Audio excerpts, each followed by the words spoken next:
Celtics game highlight is presented by T-Mobile. Brown. Over the top, and Williams gets two. Great read by Jalen Brown. Paces at 2 for 15. Great body control by Brown. Sabonis. Taken away.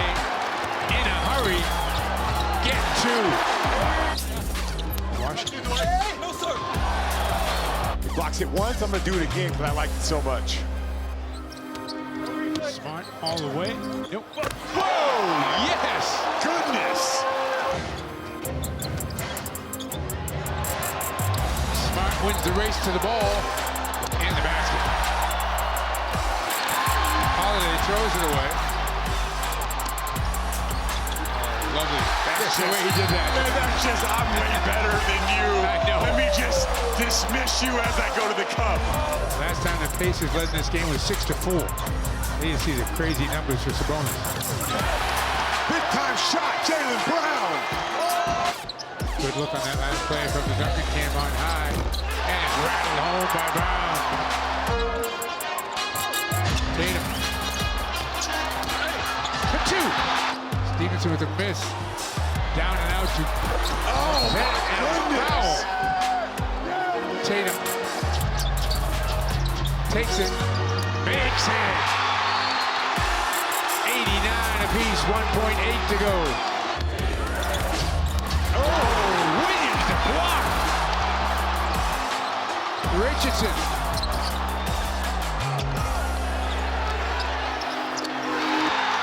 What a sequence.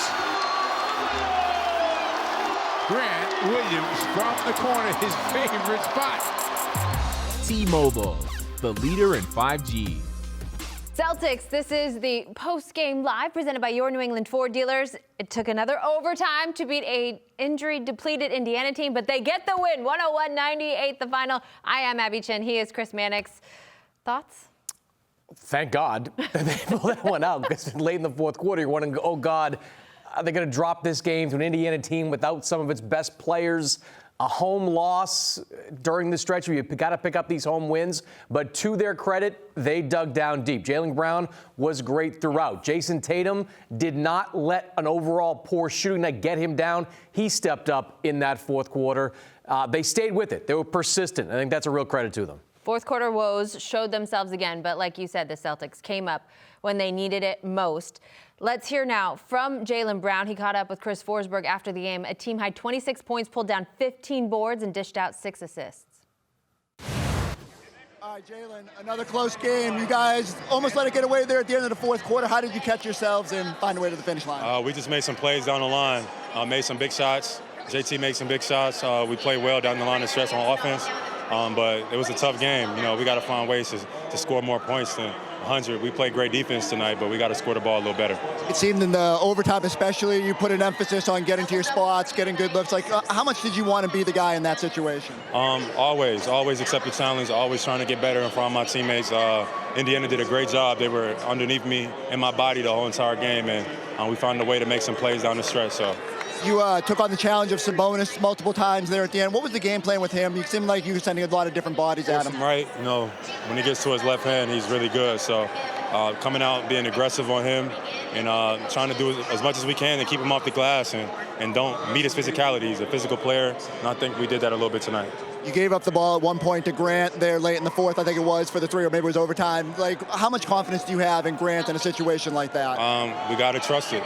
You know, he was wide open. It was the right play, and he made the shot. You know, so we got to keep trusting our teammates, make or miss. And tonight we made enough shots to win, but still not enough to our likelihood. We got to keep getting better. And last thing, Rob, with his activity, the blocks, all that stuff, how much has he meant to you guys? Man, Rob covers for us so well and does such a good job on defense, man. He should be in the category for first team all defense, in my opinion. Rob has been playing great for us. I'm not going to argue that. Thank you, Jaylen. Thank you.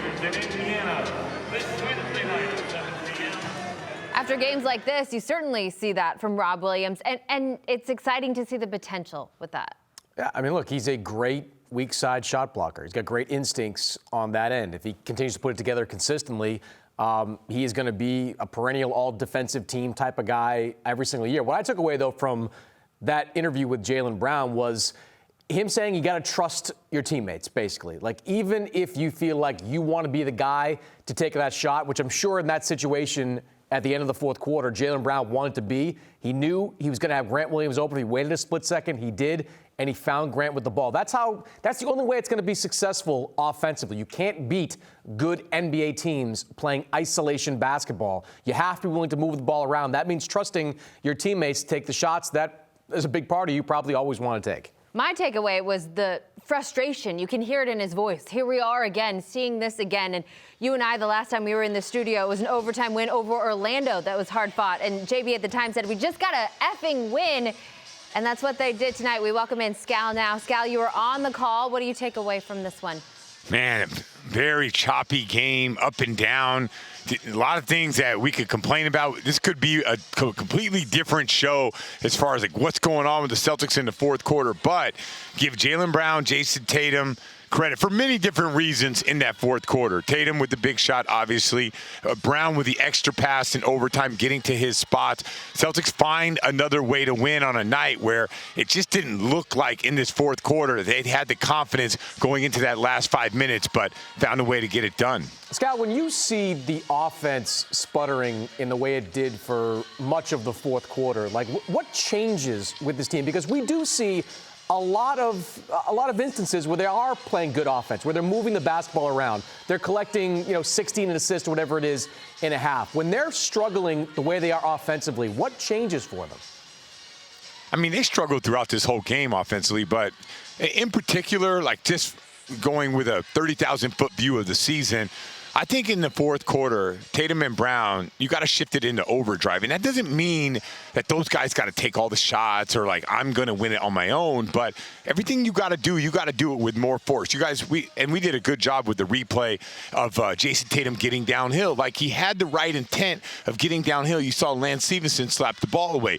Everything's got to be crisper, stronger. You got to hold the ball. You got to expect contact. You got to go up with that much more force. And when you do that, and that's what the best players do. The elite of the elite, they take it up a notch. And I just feel like there are times throughout the fourth quarter where they don't have that. And even an extra pass or driving to the lane and kicking it. And I think for the rest of the guys, it's really important that those guys got to understand. I showed you guys one time where Josh Richardson flew up the middle of the floor. You got to be patient. You got to give the superstars space to work. And when they're ready to pass because they draw two, you got to step up and knock that shot down with confidence. Now, you're not going to make every one, but you got to shoot it with confidence. I think they get away from that in the fourth quarter.